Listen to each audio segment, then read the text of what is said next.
My life has always looked perfect from the outside. People think I am lucky to have a husband who works hard, provides for me, and ensures that I never lack anything material. They see the neat house, the carefully kept garden, the occasional car parked in the driveway when he is home, and they assume happiness must live here too. But what they never see, what I never show, is the silence that fills these rooms when he is away. He has gone so often on business trips that sometimes it feels as if I am married to the idea of him, rather than the man himself. I wait for his phone calls. I count the days until his return, but when he is here, the distance between us feels just as wide as when he is gone.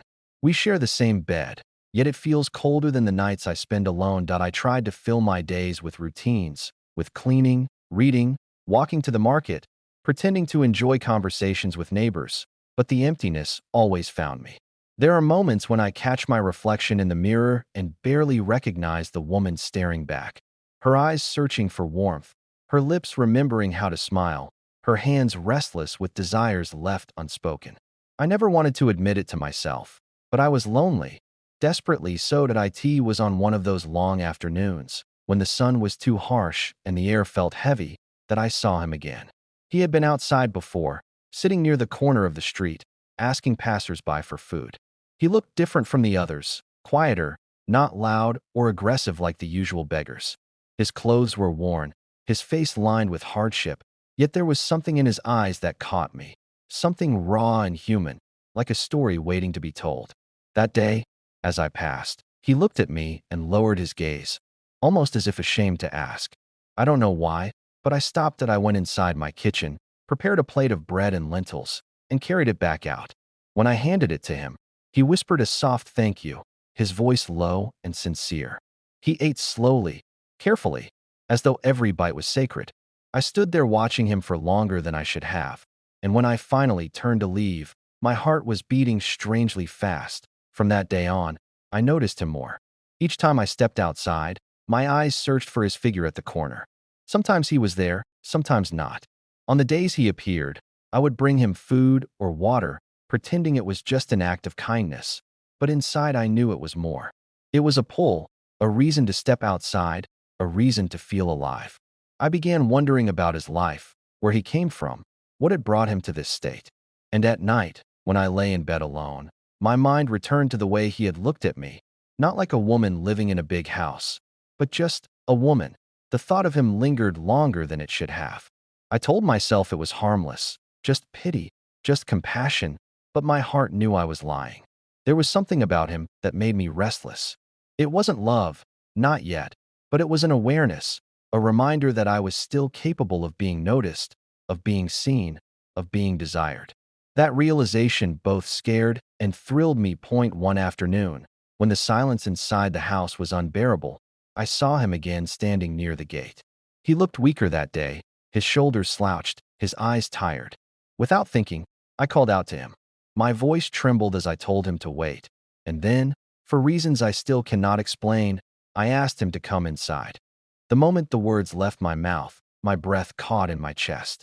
What was I doing? This was madness. What if someone saw? What if my husband found out? Yet when he stepped hesitantly toward me, pausing as if unsure he had heard correctly, I did not stop him. Instead, I held the door open wider, and with every second that passed, the pounding in my heart grew louder. He entered the house slowly, his steps careful, his eyes darting around as though afraid of breaking something. I closed the door behind him, and the sound echoed through the empty rooms like a secret sealing itself in. In that instant, I knew my life was about to change in ways I couldn't yet imagine. The moment he stepped inside, I felt a wave of unease ripple through me, not because I feared him, but because I feared myself. I had never allowed anyone into this space in my husband's absence. This house, with its neat curtains and polished floors, had always been a reflection of control, of discipline, of the life I was expected to live.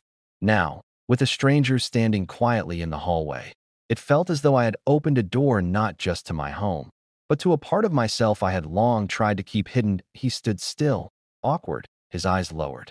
I gestured toward the dining table, and he hesitated before sitting, as though unsure if he even belonged on the chair. I went to the kitchen, my hands trembling as I poured a glass of water and placed a plate of rice and curry before him. He whispered his thanks again, that same soft voice that seemed to carry more humility than I had ever encountered. I sat across from him, watching him eat, every movement slow, careful, almost reverent. The silence between us grew heavy, not uncomfortable, but charged, filled with questions neither of us dared to ask. I found myself speaking first, asking his name, his story, anything to distract from the sound of my own heartbeat. He told me fragments, about losing his family, about wandering from town to town, about the struggles that had carved lines into his face. His words were simple, but they carried weight, a kind of truth that was raw and unpolished. I listened more intently than I had listened to anyone in years, and then, without realizing it, I began to speak of myself. I told him about my husband, about the loneliness that filled my nights, about how a house can feel like a prison when there is no one to share it with. My voice cracked at times, and I hated how vulnerable I sounded, but he didn't laugh, he didn't dismiss it. He just listened, eyes fixed on me with a quiet understanding. That gaze was dangerous. It made me feel seen, truly seen, in a way I hadn't felt in so long. When he finished eating, he pushed the plate back gently and wiped his hands on the edge of his worn shirt.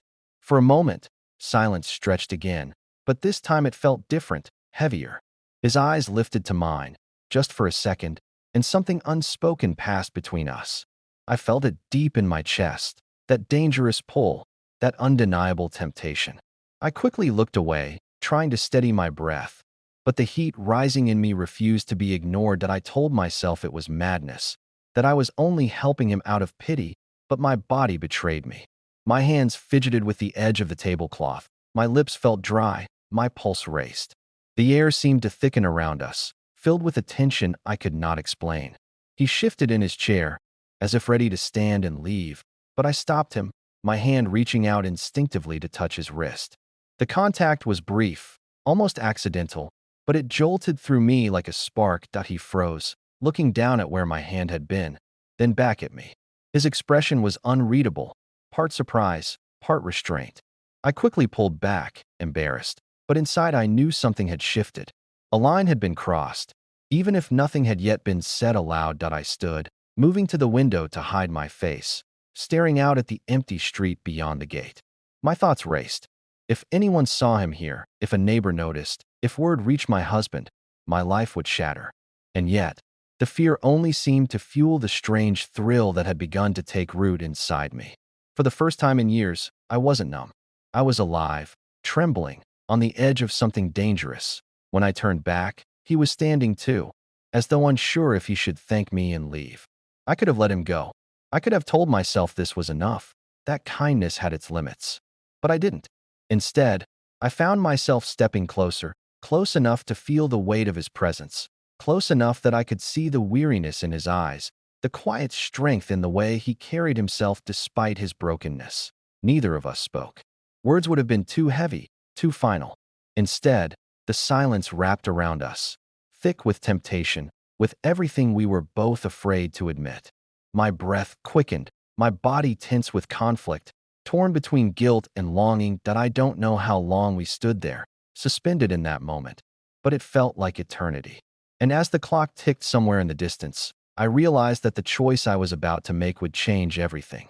The silence between us was unbearable, yet neither of us moved away. I could hear the faint ticking of the clock in the next room, the hum of the ceiling fan above us, and beneath it all, the thundering rhythm of my own heartbeat. His presence was overwhelming.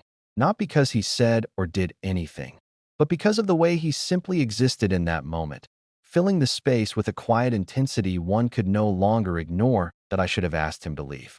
That was the sensible choice, the safe choice. But my body betrayed my mind. My hand trembled as I reached for the back of the chair near me, pretending to steady myself, when in truth, I was trying to resist the urge to reach for him instead.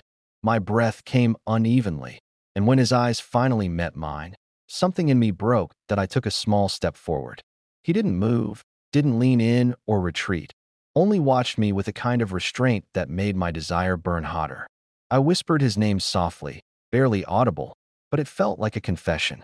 He lowered his gaze again, as if reminding himself of who he was, of where he stood, but when I touched his arm, the air between us shattered.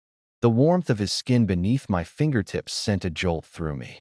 It was such a simple thing, but it carried more weight than I could bear. My loneliness, my longing, the endless nights of silence, all of it seemed to pour into that touch. He inhaled sharply, as though my hand had lifted a dam inside him. And for a moment, we stood frozen, bound by something neither of us had intended. That I leaned closer, so close that I could feel the roughness of his breath, the faint scent of dust and earth clinging to him. My mind screamed at me to stop, to remember my vows, to think of the consequences, but my heart refused. I had been empty for so long, aching for a warmth that my husband no longer gave me. And in that moment, I no longer cared about right or wrong. When his hand finally rose, hesitantly, to rest against mine, I felt a wave of release sweep through me. It was gentle, almost reluctant, as if he feared breaking me. My chest tightened with both guilt and relief, but I didn't pull away. Instead, I let the closeness consume me. I leaned into him, letting the space between us collapse. And when our lips finally met, it was not wild or hurried, but soft, tender, filled with all the words we dared not speak. Time seemed to blur after that. The walls of the house, the rules I had lived by, the world beyond those doors, all of it faded. There was only us, tangled in a forbidden embrace, a storm of passion and desperation that I had never thought myself capable of. Every touch carried weight, every glance a dangerous promise. I felt alive, burning, trembling under the intensity of it, even as guilt laced itself around my heart. When it was over, silence fell again, heavier than before. I lay still, my chest rising and falling too quickly, while he sat at the edge of the bed, his shoulders tense, his hands clenched in his lap. The reality of what we had done settled in like a shadow creeping across the room. My breath slowed, but my mind raced with fear and disbelief. He turned his head slightly, his expression unreadable, and for a moment I wondered if he regretted it already. I wanted to speak, to reassure him, to reassure myself, but no words came. The guilt pressed down on me like a weight I couldn't shake. My heart was split in two, half of it still trembling with the warmth of what had just happened, the other half already drowning in shame. Finally, he rose. His movements were slow, hesitant, as though he feared looking at me again might undo whatever resolve he was clinging to. I sat up, clutching the sheet to my chest, my eyes following him helplessly. He didn't need to say it. Both of us knew this was something that could never happen again. Did I tee the door? He paused. For a moment, I thought he would turn back, that he would look at me one last time, but he didn't. He stepped out quietly, his figure fading into the dim light of the hallway, leaving behind nothing but the echo of what we had shared. That I sat alone, my body trembling, my mind caught between the thrill of passion and the terror of betrayal. Outside, the world continued as if nothing had happened, but inside, everything had changed. I pressed my face into my hands, trying to steady myself, knowing that I had crossed a line that could never be erased. And as the hours crept by, I kept hearing the same thought over and over again in my head. My husband would be home soon. The house felt different after he left, as if the walls themselves had absorbed my secret. I moved through each room like a stranger, my fingers brushing over furniture that suddenly seemed foreign, as though the life I had built here no longer belonged to me. I tried to clean, to fold laundry, to return to my routine, but everything felt hollow. Each time I caught sight of myself in the mirror, I couldn't hold my own gaze for long. My lips still remembered the warmth of his touch, while my heart recoiled from the weight of what I had done. That night, I lay in bed, unable to sleep. Every sound from outside, dogs barking, the wind brushing against the window, a motorbike passing on the street, made me flinch. I kept expecting a knock at the door, a neighbor's voice, someone whispering that they had seen him come inside. My chest tightened at the thought of scandal, of whispers spreading through the community, of my husband's eyes filled with betrayal. I pulled the blanket over my head like a child hiding from shadows, but the fear would not leave me. When dawn came, I forced myself into motion, preparing breakfast, watering the plants, doing all the small things that gave the illusion of normal life. But my thoughts never left that night. I replayed every moment, searching for signs of where I could have stopped, where I should have pulled back. And yet, beneath the guilt, a dangerous truth lingered. I did not regret feeling alive again. I hated myself for it, but I couldn't deny it. The days that followed were unbearable. Each time I stepped outside, I feared seeing him at the corner of the street, yet part of me longed for it. My eyes searched for him without permission, scanning the shadows, hoping and dreading at the same time. But he did not return. Perhaps he knew, as I did, that we had crossed into dangerous territory. Perhaps he wanted to spare me, or himself. His absence should have been a relief, but instead it hollowed me further. Then, one evening, I heard the sound of my husband's car pulling into the driveway. My body stiffened, my heart racing with a panic I could not conceal. He walked in with his usual weariness, placing his bag by the door, smiling faintly as if nothing in the world had changed. I forced a smile in return, but inside I was unraveling.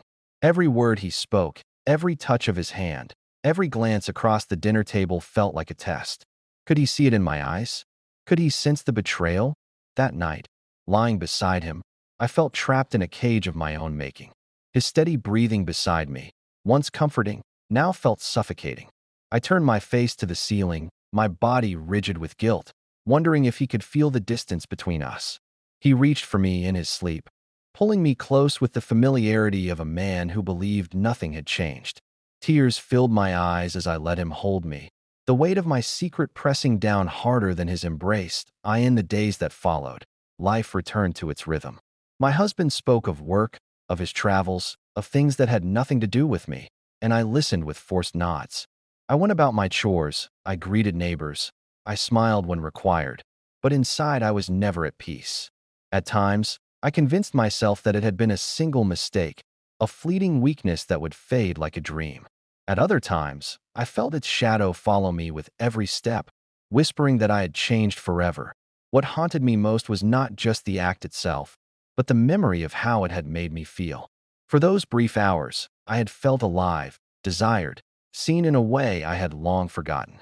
And that truth was more dangerous than the betrayal itself, because it meant the emptiness inside me still remained, still hungered, still longed for more. That I began to avoid mirrors, avoid silence, avoid any moment when the house grew too still, because in those moments the memories returned too vividly.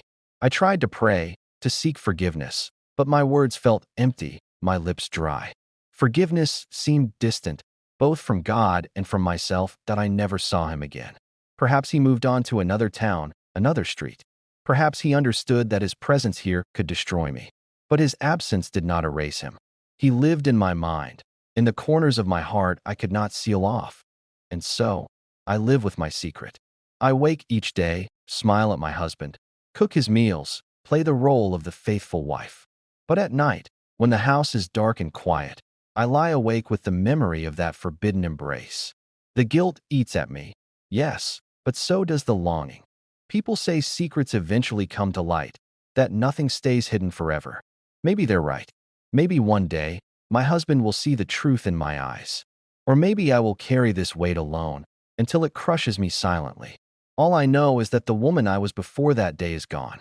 What remains is someone I barely recognize, someone torn between shame and desire, between the comfort of safety and the thrill of danger. And every time I close my eyes, I whisper the same thought to myself.